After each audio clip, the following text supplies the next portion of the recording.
It is Monday, January 12th. I am Geoff Schwartz. This is Geoff Schwartz with Smart on You. We are presented by DraftKings. DraftKings, the crown is yours. As I mentioned, Geoff Schwartz here. Gabe Goodwin is our Monday show. It's our recap of the week of football. We still have one game left tonight. We'll talk about the one playoff game left for tonight. If you're able to catch us live right now, hopefully we get this one right, Gabe, because I've gotten most everyone wrong. And such is life, picking NFL sides. How was your weekend, sir? Great. Watched plenty of football. Won a 3-on-3 kids basketball tournament.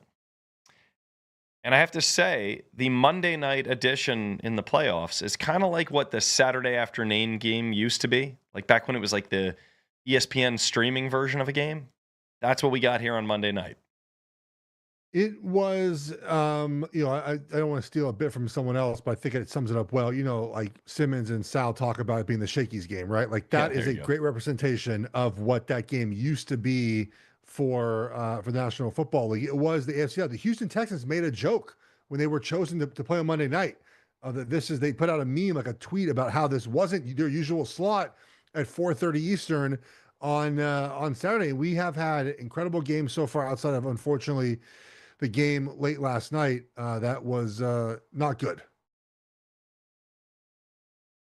They're talking in my ear, Jeff, but I'm a pro, so I'm going to keep powering through. Okay, so we have 5 games. We have one more to talk about. Where would you like to start, sir? I want to make a confession. Okay, Can I come clean to you? you may.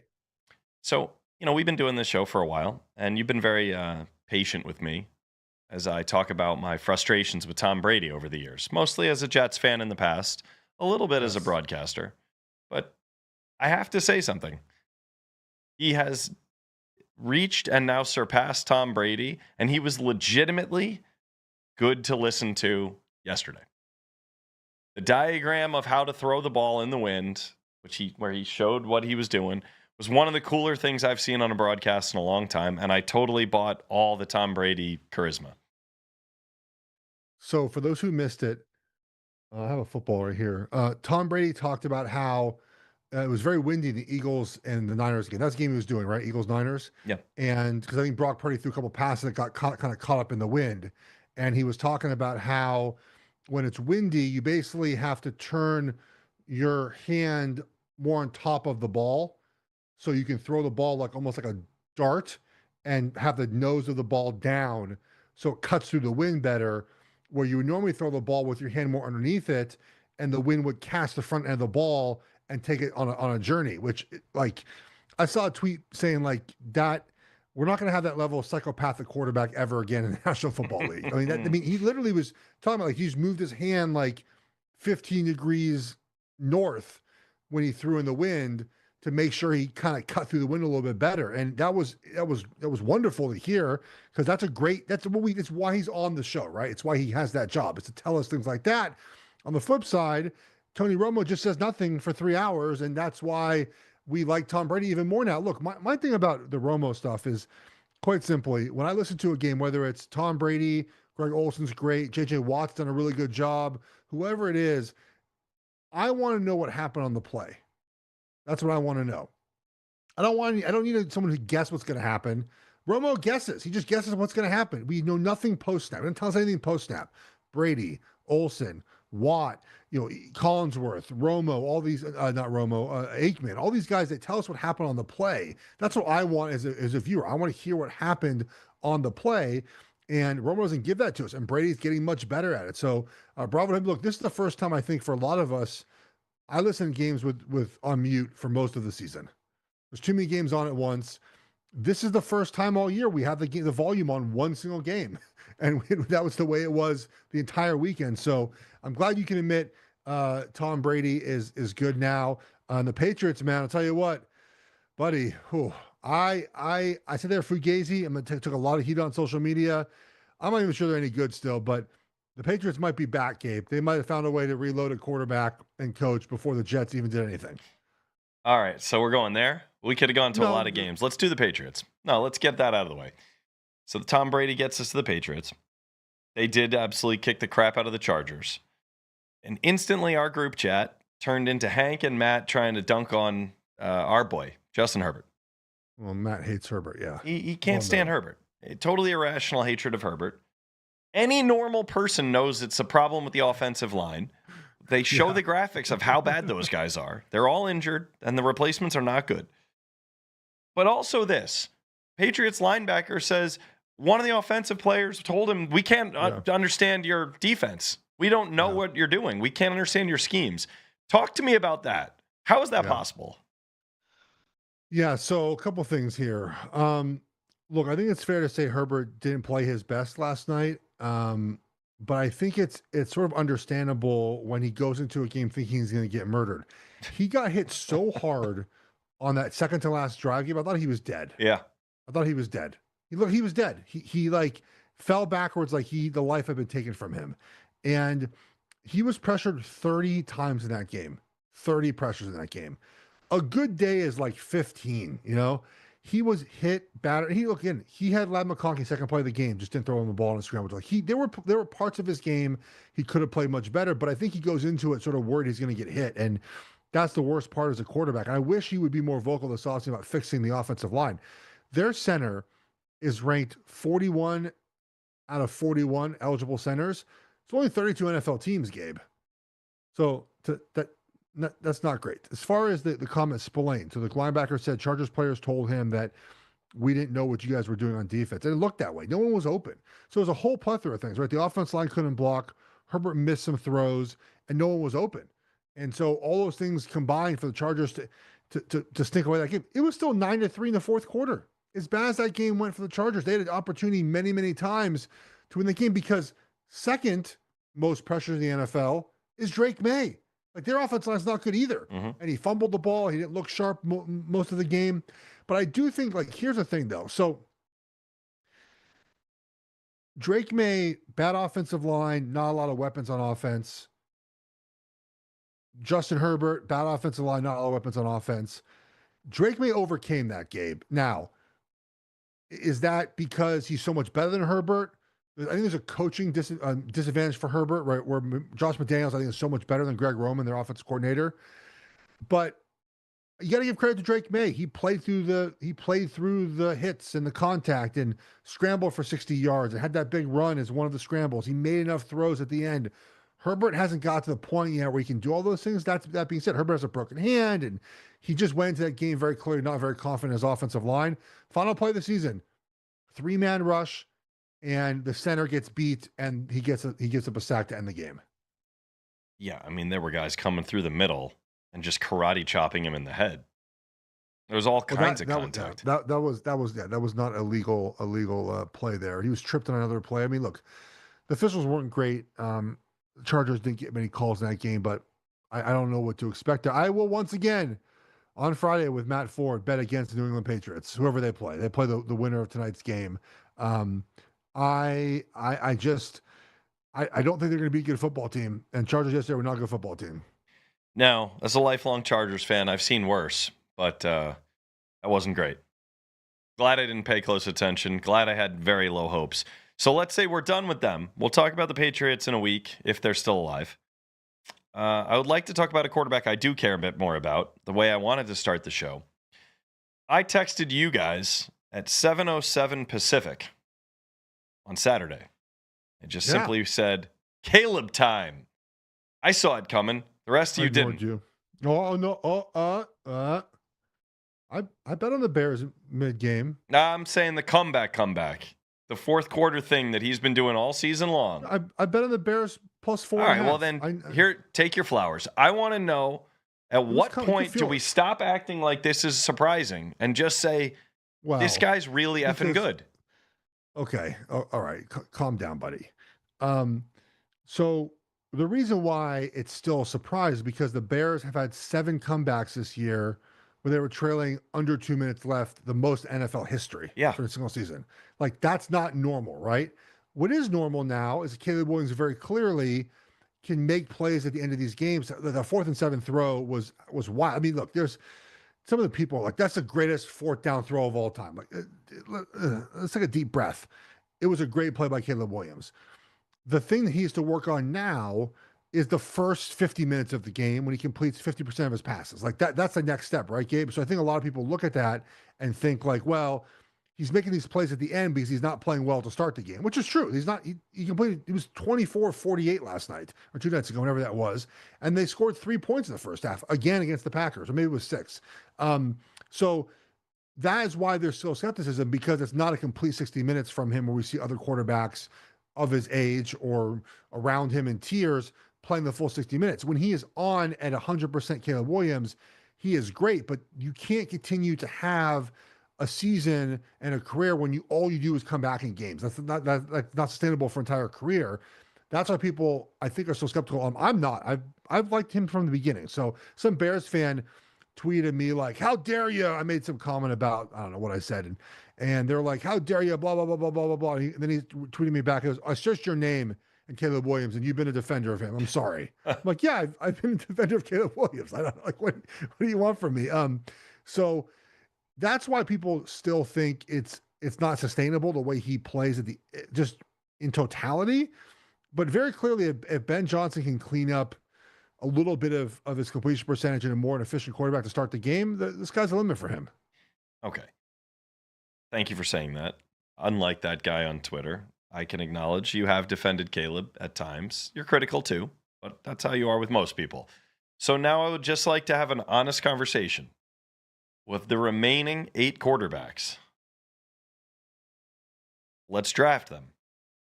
You need them to play for the remainder of the playoffs. The roster is just the same roster no matter what. You're just picking a quarterback. Okay. I'll let you have the first pick. Who's your quarterback? And we're going to go through all 8. Matt Stafford. Okay, I think I would have taken Matt Stafford first too. I don't think it's that hard here, but I could consider Caleb, but I'll go Josh Allen. Josh Allen's firmly 2. Come on. Okay, I went with him. I think Drake May's 3. So you still take Drake May over Caleb Williams? Yes. Great. Caleb Williams slipped to me at 4 then.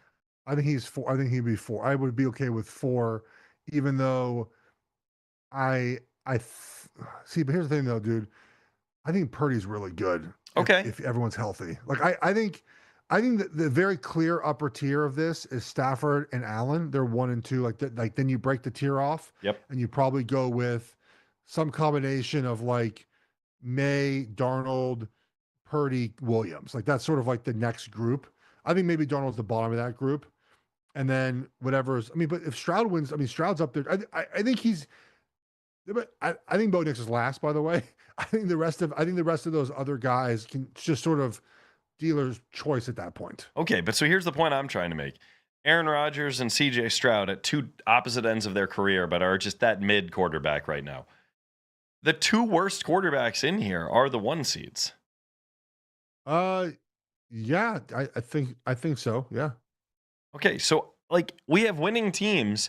It's time to just sort of like rethink these tiers and these mountaintops and all these silly gimmicks that all our friends make. Like, Caleb is basically in the list now. He's there. Where is he on the Nick Wright mountain? Oh, Nick Wright's been all over Caleb. Yeah, he bought too high. He might be the only person who likes Caleb Williams more than I do. So I'm just thinking like here's a question for you. Jalen Hurts or Caleb Williams? You would take Caleb, probably, absolutely. Right? Yeah. I'd take him over Dak. I'd take him over all these other guys who've had a moment where they're a top 5 guy. Lamar or Caleb? From what I saw from Lamar this season, the back half, Caleb. Herbert or Caleb? Caleb. Yeah. Oh, I'm gonna fight you on all those.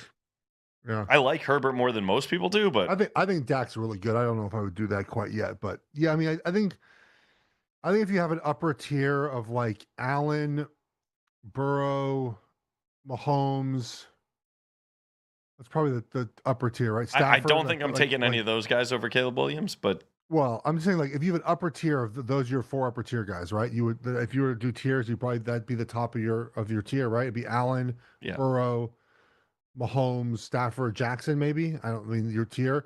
Caleb Williams is probably in tier 2 now. Yeah, I think most of the guys you just named, I take ahead of Caleb Williams. Lamar Jackson's a hard call. I think we have to just assume it's like healthy Lamar Jackson. Like if we just, but again, like that's healthy and motivated right now. Yeah, I think I don't like to hear that when they fired Harbaugh, like their report was like, we're gonna find a coach who reinvigorates. Like, yeah, I was like, I don't love to hear that. I don't like that at all. All right, so do you buy into this idea? I want to switch over to the Eagles Niners, and we'll skip past the game a little bit. Do you buy this idea that I saw all over Twitter late last night? Oh no, They're just no, not that one. I'll get to the weird one in a second. Okay, thank God. The idea that the Niners are being screwed with the schedule. No. I mean, could they have given him a better deal? I guess. I mean, they basically made him play one day earlier, but I think that's like the way they've sort of always done this, right? They've always had the one seeds play Saturday, so I think that makes sense. That's typically the way they've done it. I think so. The one seeds are playing Saturday again, correct? Yeah, Seahawks and Broncos. That's the way they've always done it. So they're not going to change the schedule for them. Yeah, it just seems like they're making the Niners work extra hard. It's not with less rest. It's they're not going to have Kittle. It's probably not going to matter very much. But yeah, I mean that's what the postseason is. Sometimes you just suck it up and you play on a short week and you got to figure it out, right? It's just survive in advance. And so, to the Niners, man, they're so well coached, dude. It's like Shanahan is. I think he'll win a championship at some point. I think he will. He's just such a good coach. That trick play yesterday they ran. So it's the end of the third quarter. You're in the high red zone, which is like 20 to 30, I think it was, and you call this great trick play for a touchdown. Their ethos of just running the football and being physical. They're so well coached. They can't rush the passer, dude. Jalen Hurts was pressured on just 6 dropbacks yesterday, and so they are such a good team. If they had the Eagles' talent, they'd be 20-0. Like that's if Shanahan was like, if he coached Eagles, it'd be 20-0. And so such a great job. The story of that game though is that I really think a traffic cone could do the same job Nick Sirianni does. I think that's a fair take, Gabe. You have a CEO head coach that does nothing. He does nothing. Screams at his players. His security guard is on a headset all of a sudden, like breaking up a fight between him and his best wide receiver. What are we doing? Yeah. I looked it up. I just wanted to make sure. Like, I was like, did I get like Dom's, like Big Dom's, like job title wrong? No, head of security and like advisor to the GM. He's got a headset on the sideline. It's just a team that should never bow the playoffs like that. The way as talented as they are, and Nick Sirianni has been saved by hiring good coaches in the past. He's also whiffed he whiffed in 2023 with both his coordinators. He hit home runs in 2024 and whiffed again in 2025. An offense coordinator, I should say. Fangio is still good. If you are a CEO head coach, you can't have that many whiffs. 2 out of the last 3 years, you had a whiff on your coaching hires. What does Nick Sirianni do? Why is he still there? I don't get it. I just think that guy doesn't help their team win. Doesn't help them get to where they want to be. And that's a big part of the reason why the Eagles are not very good. All right, I was going to save this for later when we needed a little treat, but now I want to play it. So this is not FMK, the game everyone knows, F, marry, kill. This is hire, interim, fire. Okay, so one of these 3 guys is your coach. Another guy is just your coach for one game. You hope he can figure it out. Okay. The other guy is no shot. He's out. Okay. LaFleur, McDaniel, Sirianni. I would take LaFleur to be my head coach, McDaniel to win me a game, and Sirianni gone. That was quick. Gabe, how about this? If Nick Sirianni was fired today, would he ever be an NFL head coach ever again?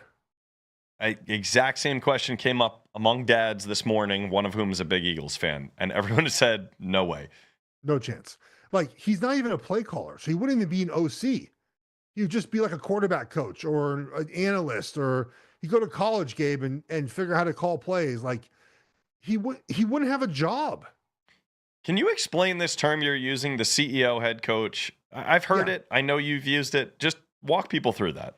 Okay, so basically, most coaches, I think it's now 31 of 32 coaches, because Harbaugh's not a coach anymore. They have one side of the ball they've specialized in their life, right? They're an offensive or defensive guy. And so their job is to either call plays if you're on offense for the most part, right? You're the offensive guy, or you're a defensive guy, right? Now, you might not call plays on either side of the ball, but I've always made this case that if you have a specialty, you need to be good at that specialty on your team. So, for example, like Aaron Glenn being a defensive guy and the Jets sucking on defense, terrible. Like you can't like bad look, right? So if you have one side of the ball that you have grown up in, that side of the ball has got to be good, and you hope to hire a better coach on the other side, and you figure it out together as a team. But those coaches typically get in practice, like they go to one side of the ball, right? They work on the defense or the offense. And a lot of times it helps for those coaches to hire someone to coach the other side of the ball with like head coaching experience. So they deal with that side, you deal with your side. And I think one of the things the Chiefs did so well with Andy Reid and Spagnuolo is Spagnuolo's a former head coach. Like he's the head coach of the defense, Andy Reid's the head coach of the offense. Now, in the end, Reid makes the decisions for everyone, but that's how most coaches right. I mean, look, like Sean Payne, right? Offensive play caller. Mike Vrabel, defensive guy, right? Ben Johnson, offensive play caller. Shanahan, offensive play caller. You go down the list, McDermott, right? Defensive guy. Liam Cohen, offensive play caller. You just go down the list, and that's what, Mike McDonald, Seattle, right? Defensive guy. Nick Sirianni he does none of those things. He's an offensive guy that doesn't call plays and never called plays. He's bad at calling plays. So he's the CEO head coach where he doesn't have a side of the ball.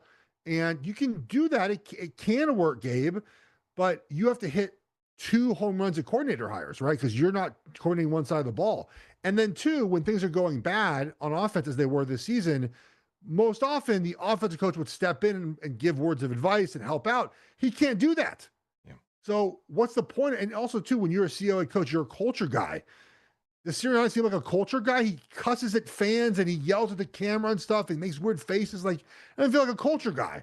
So if you're going to be like Harbaugh was a culture guy. Like he brought this culture to the Ravens that even if he's a CEO head coach, he brought toughness and physicality and all those things that good special teams for years. It fell off, obviously. That's why he's not there anymore. But Sirianni as a CEO head coach does none of those things. I mean, Big Dom's supposed to be the guy who's like ahead of morale for the team. Like it's just, I just I don't think he's there for any purpose other than just to sort of be a warm body for the front office to have as a head coach. But there's no excuse for the Eagles to be the last 10 plays of the game. Dan Orlovsky tweeted them out, dude. I think they ran like 7 of the 10 plays were just repeat plays they already ran the play before or 2 plays before. It's just a poorly coached team, man. Very poorly coached team. Is there a chance that Sirianni's out? We're going to go back to the Niners here. We like their coaching staff. We're amazed what Shanahan can do with so many injuries so often. Robert Saleh felt like the steal of a lifetime. Going from a head coach that he earned that job, but got very bad luck. Goes back to being a DC, does a great job again. Isn't it time for him to be a head coach again? Could he be the Eagles' next head coach? Yeah. I think he needs like 1 more year of DC. But yeah, so here's the thing about hiring defensive coaches, and this is the hardest part about hiring defensive guys, is there's such churn offensive coordinator that it's hard. So when you hire a defensive guy and they bring along the offensive coordinator, if the OC is really good, you get 2 years max. That's it. I mean, look in Seattle, like Clint Kubiak, like he's probably out of there, right? Like it's so hard to keep your OC. The secret sauce to Vrabel, by the way, in New England is that Josh McDaniels never leaving. Right. Like he's never going anywhere. He's had his opportunity to coach as a head coach, never going anywhere.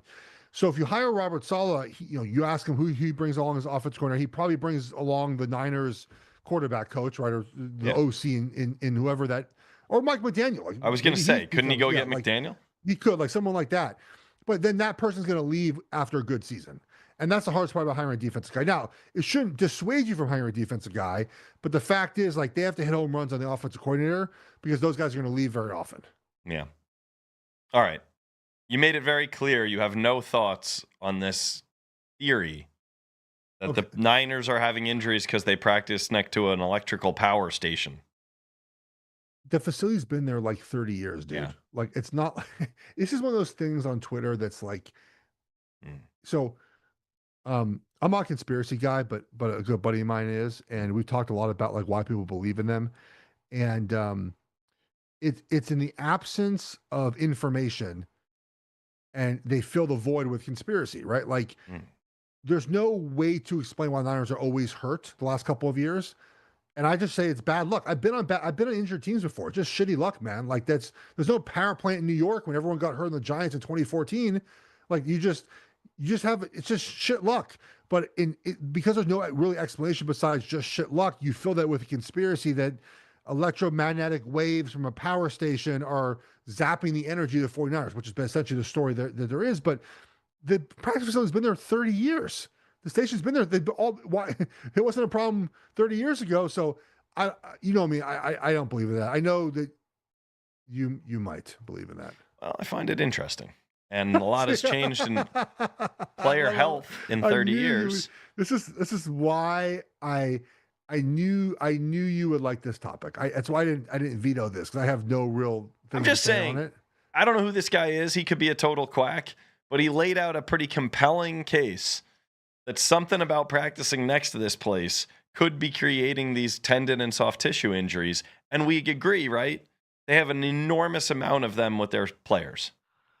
They do. I also saw something too where like the trees on one side of the street are like less no leaves on the trees where the electric part is. Yeah. Look, we looked for reasons why the Giants are constantly having, ACL problems. We talked about the turf there. It's not a conspiracy theory to say this is kind of a trend. What's going on here? What's the variable? I don't think it's a power station, but look, man, certainly worth exploring. Maybe the Niners move next year and the injuries go away. Okay. Well, we're not the guys to crack this case, but we have some friends who could look into it. Are you can get Pablo Torre on it? Well, he is a great journalist.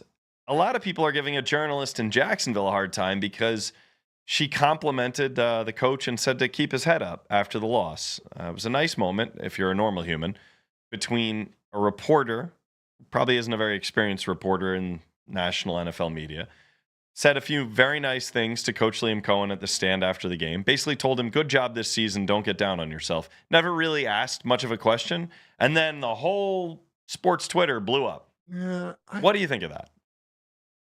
I just don't have the bandwidth to give a shit. Okay. I'm good with that answer. Why do I care? Why do I care? She like, I think I saw her say like, yeah, I just thought he was a little sad, so I want to give him a pick me up. That's right. Okay. Who cares? Well, I think the reason people are pretending they care is that it's not a very objective thing to do. The journalist is supposed to ask some tough questions.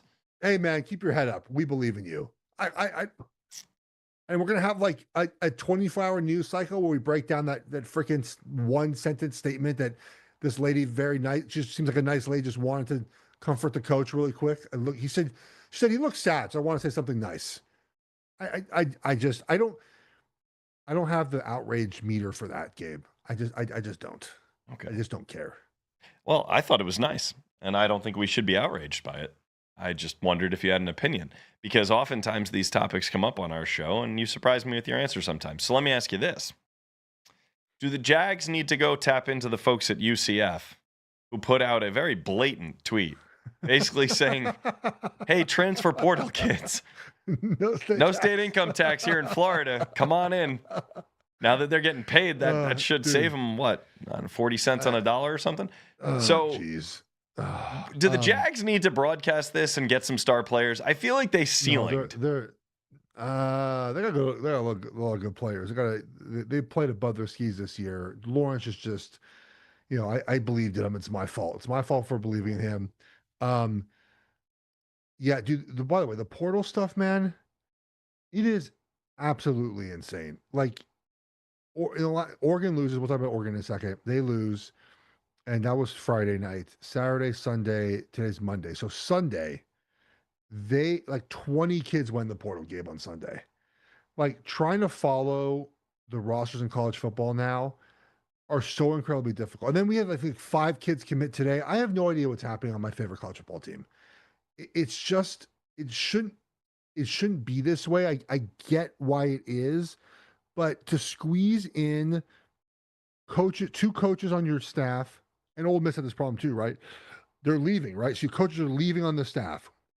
They're trying to do the job of coaching your team in a playoff game while also trying to make sure that their new jobs are set up with the right players, while trying not to like poach players on the roster because your coach will get upset, but sort of also doing that. It's just the calendar's all screwed up, man. And it's wild where college football is at with this portal stuff. And again, I'm sort of pro one transfer. I think that these guys transferring 3, 4, 5 times is just not the way the sport should be.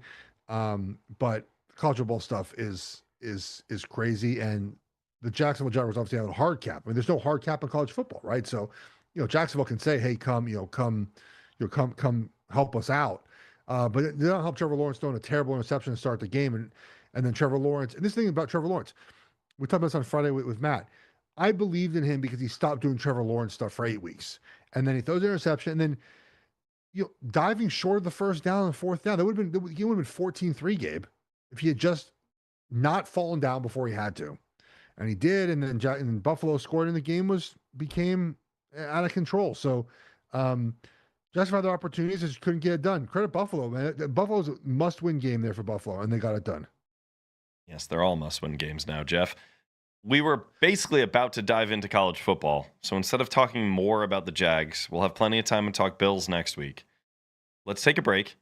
Let's come back. Let's talk about your Ducks, Indiana, holy hell, Miami, transfer portal, all sorts of good stuff.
We're back on the podcast, Gabe.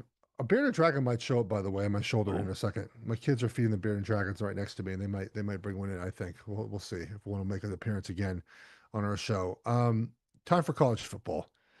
Yes, my Ducks lost so bad, Gabe. Yeah, that people are bringing up conspiracy theories about why Indiana's so good. That's how bad we lost. Have you heard these conspiracies? I don't know which conspiracy you're referencing, but I know that their team is like 30 years old on average. They're very old. No, there's people think that Indiana's too prepared. They must be hacking the cloud where everyone keeps their college football practice tape. I like that. And practice tape and scripts that they are like they know they have 4 interceptions this year on the opening drive of games. Oh. Now a couple of them are just like they're just broken plays, but look, I don't think India is cheating at all. I think that they have this season is unlike anything we've seen in the sport and maybe all sports, Gabe. It's an unprecedented season. It is breaking every single rule we have about winning games in college football. In the end, this sport, for my lifetime, your lifetime, has been won by teams with the more professional football players on their roster. That's who wins the championship. And Indiana is breaking that mold. They're not that team, Gabe. They don't have as many pros as Oregon, Miami, Ohio State, any of those teams. They just don't. Mendoza's incredible. He's playing out of his mind. He has more touchdown passes and incompletions in 2 playoff games. It's incredible. They are, to mention, they're older, right? There's an older group of guys. I know people joking, their starters are almost the same age as the Packers starters right now. And that's part of the code they've cracked. 2023, Michigan was super old. 2024, Ohio State was super old. 2025, I should say, Indiana, super old. It's why Oregon, by the way, worked so hard. They have their entire team, I think, coming back. Like we're gonna have 4 defensive linemen starting for us in their 4th year and beyond next year. Like this is the new mold in college football games, to be old and just be bigger and stronger than your opponents and play more football.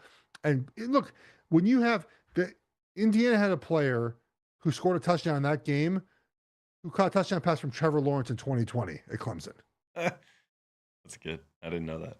Yeah, EJ. I think his name. I think it's EJ Williams. And that's not taking anything from Indiana, by the way. Like, this is Cignetti cracked the code, man. He built the team. Like, he knew what he was doing. He built the team, and they're gonna steamroll Miami. They're gonna steamroll Miami. They're gonna have the best season in college football history. They're going to win a championship unlike any champion we've ever seen in this sport before. And maybe, this would be like, like, do you remember when Butler went to the championship to play Duke, I don't know, 10 years ago? Like, that would be Butler won the game, right? They didn't. They lost. Right. Indiana's going to win. They're going to beat Miami. And it's an unprecedented story in college sports. Probably never done again in the history while we're alive. People are going to take these grand conclusions away. You don't need blue chippers anymore. No, you still need them. You still need them. I promise you still need them. It's just a year when they have cracked the code for this season. And I mean, look, they're going to have the first 3 days of the draft, right? There's day one, day two is 2 rounds. So the first 3 rounds, they're going to have one player for sure, Mendoza, drafted number 1 overall. I would take the over-under or like 2.5 players drafted between then and the end of day 2. Yeah. Oregon is going to have 6 guys in the top 50 if they all come out. Now, they're all coming back, but they all came out. They'd have 6 guys in the top. Ohio State would have, Miami, the right tackle, the 2 pass rushers, the safety, the wide receiver, Tony, who's going to be a superstar, first-round pick in a couple of years. It's unexplainable, dude. And so it was ass kicking. We keep getting our ass kicked in these games, unfortunately. But so be it. And look, just from the Oregon side of this, when losing, man, the internet it's oh God. Dan Lanning has coached 4 years in college football. The head coach, 48-8. He is actually 41-2 against teams that haven't made a championship game. Okay.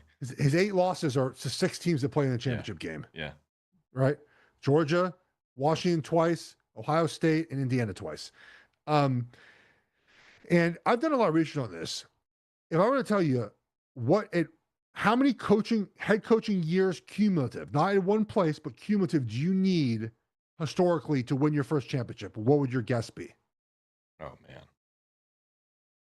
It's probably less than you think. Head coaching years of yes. College football or football in college general? College football.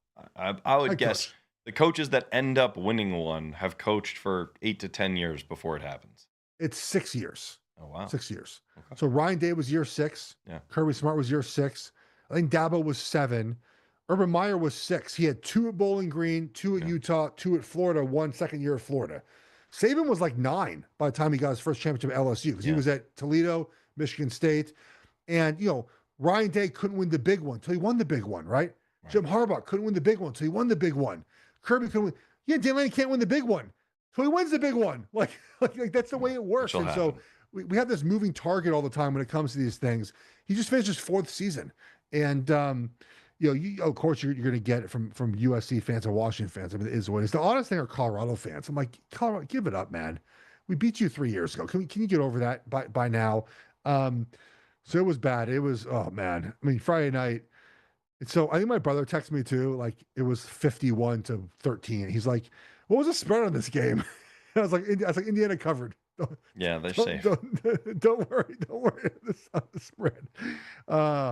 Man, it was such a fun year too, and it just ends abruptly, and you move on. And the thing about college football now is the offseason. There used to be like a little bit of offseason. There's like nothing now. The portal stuff happens right now, Gabe, and then there's nothing between now and August. Like there's just nothing. There's just no news, nothing happening. It's like this sport just goes dead. The NFL does a great job of like having these weeks and months of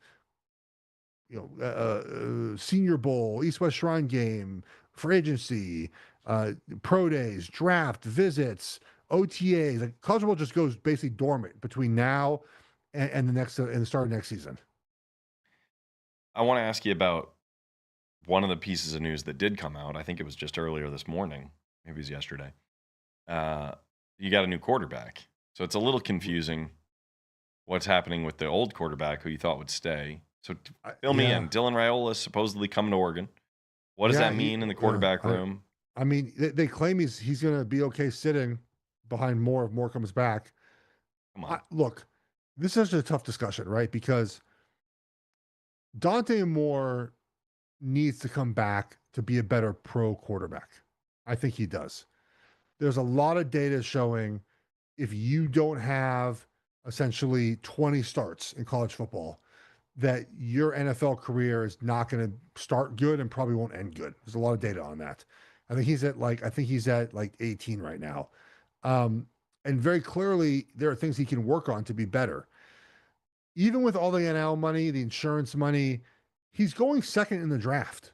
Like, you turn down second in the draft money and status to come back. And I know people say, well, injuries is certainly a risk, but it's actually pretty rare. I mean, right now, this season we had one quarterback get hurt who was going to be in Drew Aller, right? That was it. Like, one guy get hurt who probably wasn't even a first round pick anyways.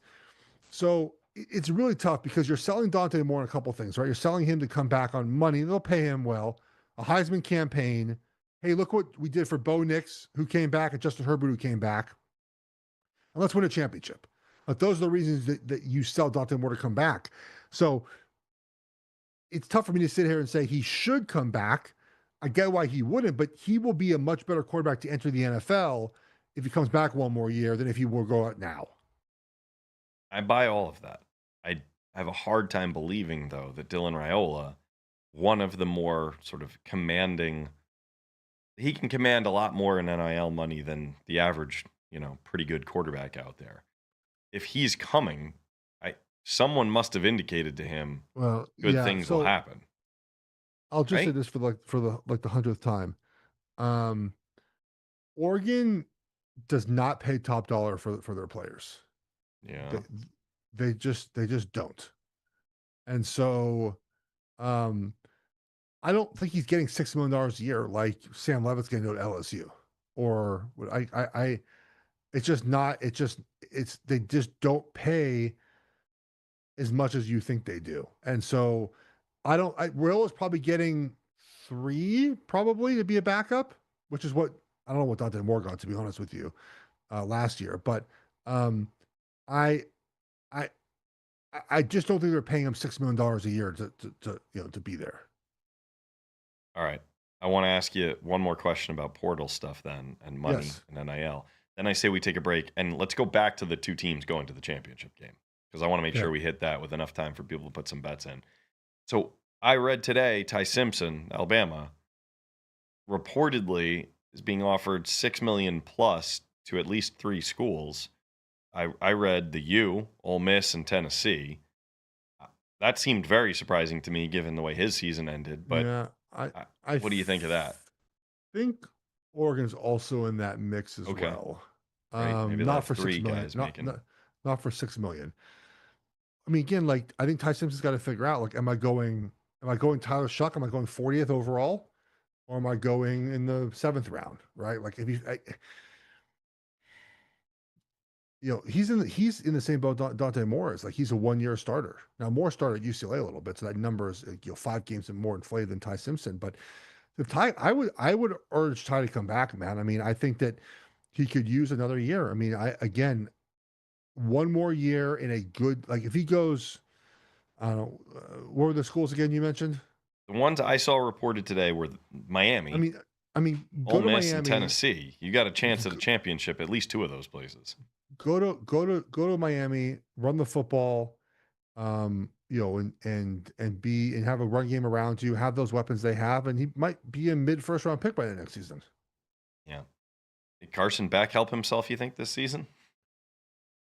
Mm, I think he's probably where he'd be drafted no matter what. Okay. All right, let's Yeah. take a break. Let's come back. Let's talk about his team in Indiana. I want to go back to Signetti, a few other questions there. We'll squeeze one more break in. We'll Okay. do the So championship game next.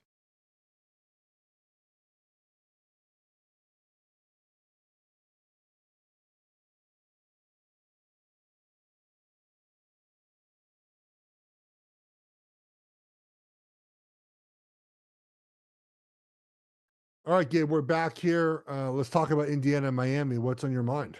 Well, we already talked about the sort of imbalance of recruits and star power at Indiana.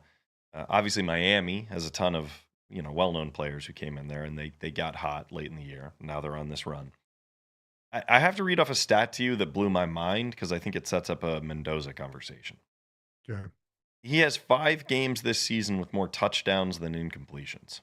Yes. No other quarterback this century has done that more than twice. He's got 5 like that. Is he a system guy, or is he like some beautiful flower that just Yeah. didn't bloom until he got here? Like, in other words, it's hard to believe that this guy is this good. It isn't just the perfect mix with the coach and the program. Great question. I think both of those things are true. So here's my read of Mendoza. Um, he's not asked to do a ton in Indiana, but what he does is really, really good, right? I mean, he was surgical. A lot of outside numbers throws, but then every now and then he gets late in the down and makes a great throw over the middle of the field. He scored 2 touchdowns that way, like late in the down, found out. But he's a much better scrambler. Give him credit for. Like he's making moves like a baby giraffe out there, kind of just like all arms and legs. Um, I wish Mendoza was more of an asshole. That's my Mendoza take. Like after the game, the first thing he did was go shake Dan Lanning's hand. Like you said, he sprints like off. I'd rather him just like give us 2 middle fingers and go celebrate with his team. Is that a poor take, Gabe? I love that take. It'd probably be Like better for his career if he had a little like bit more Baker in him. like how many quarterbacks in that spot? The first thing they would do is seek out the coach or the opposing team. They wouldn't. None of them. They would celebrate with their team and find the coach eventually and like give him a handshake. I can't stand how nice he is. It's just my personal preference. Like I'm okay with a little bit of asshole from my quarterback, a little bit of ego. He seems like the perfect kid though, man. Like it's a great story. His dad, his dad played with Mario Cristobal in high school in I Miami. remember hearing something like Yeah, that. Miami guy coming back home for this one. Um, I think he's going to be a really good pro. I I I I don't know if we ever talked about this because we weren't doing shows as regular last year at this time, but I have proof that I said he's a Heisman-esque quarterback going when he went to Indiana. Like his Cal tape was really good. I thought he was legitimately a great talent. I talked about Pac-10 media team. Jeez, Big Ten Media Day in August when he transferred. I got tweets about it. Was legitimately talented player heading to Indiana. He elevated to another level. He's seen a lot of football. He's played a lot of football games, and that experience has really paid off. He is very good at what he does. Yeah, well, to think we could have been watching him and Tron Grizel together all season long. I feel were like robbed of that we cursed chance. old Tron Grizel. Yeah. Came All on the right. Well, show the and number oh, will change obviously in a week. But you have anything early on looking at Miami and yeah, Indiana that you like? I'm just gonna take Indiana and be done with it. No, how many points are they laying in this one? 7.5. I think I'm gonna wait. I think I'm gonna Half. It's wait interesting.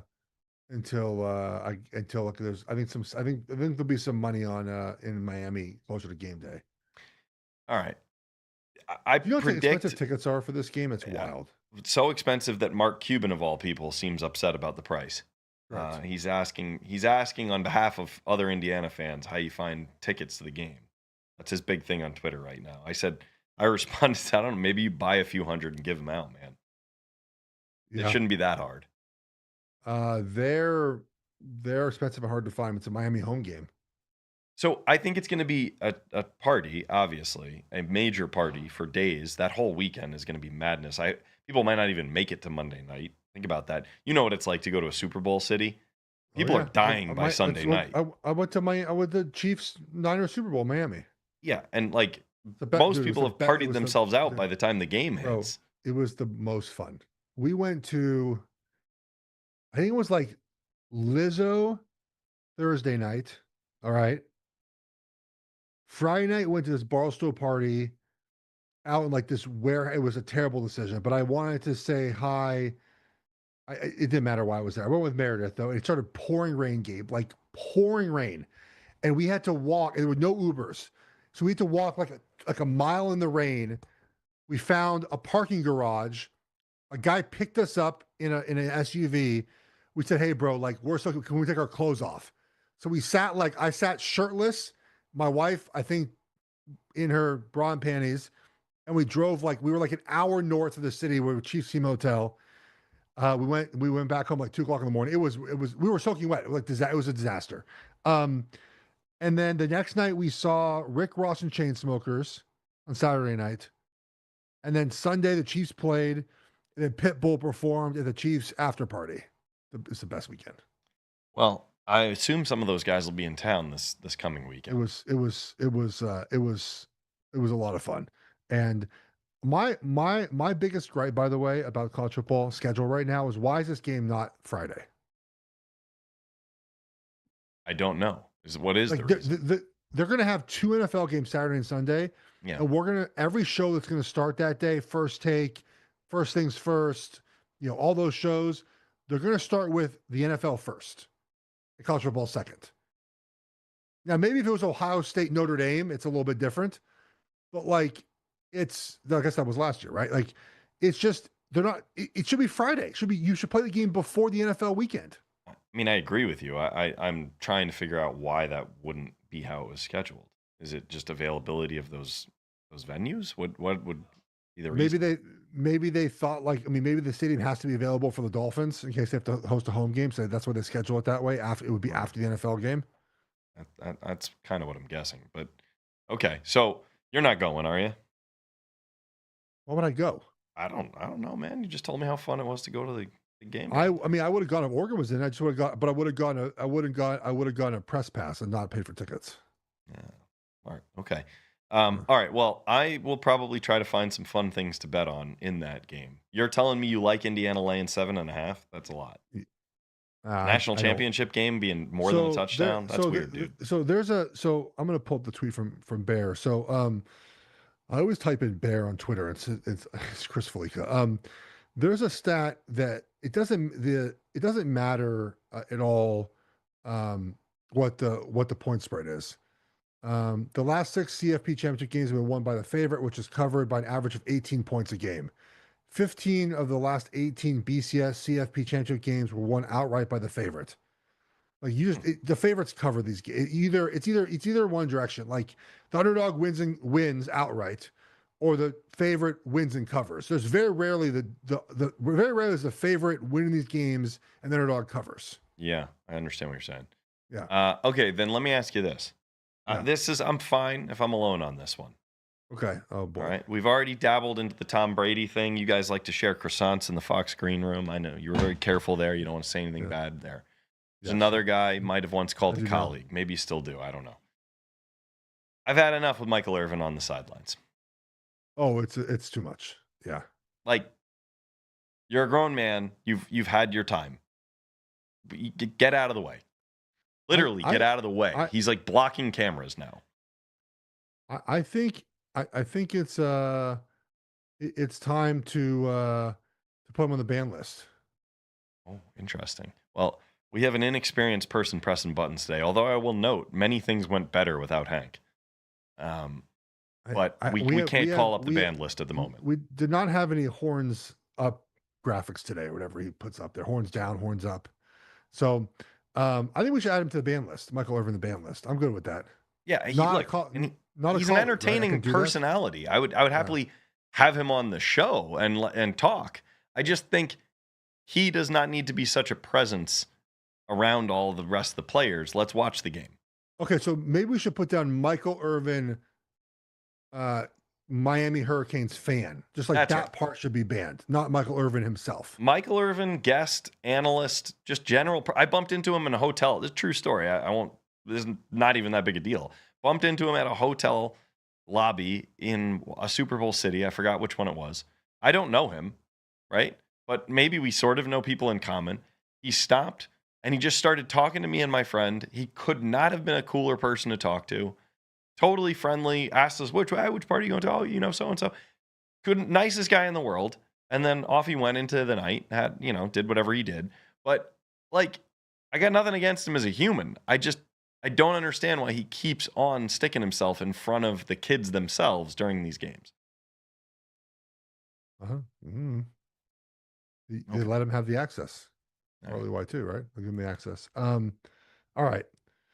We have completed this. Yes. I think Houston wins tonight, by the way. So, good. We covered it. There we go. We covered it. All right. We'll talk to you guys on Friday with Matt, and we'll be back on Monday with Gabe. Take care, everyone. Hope you have a good week. Rate, review, subscribe. We'll talk to you guys on Friday. Take care, everybody.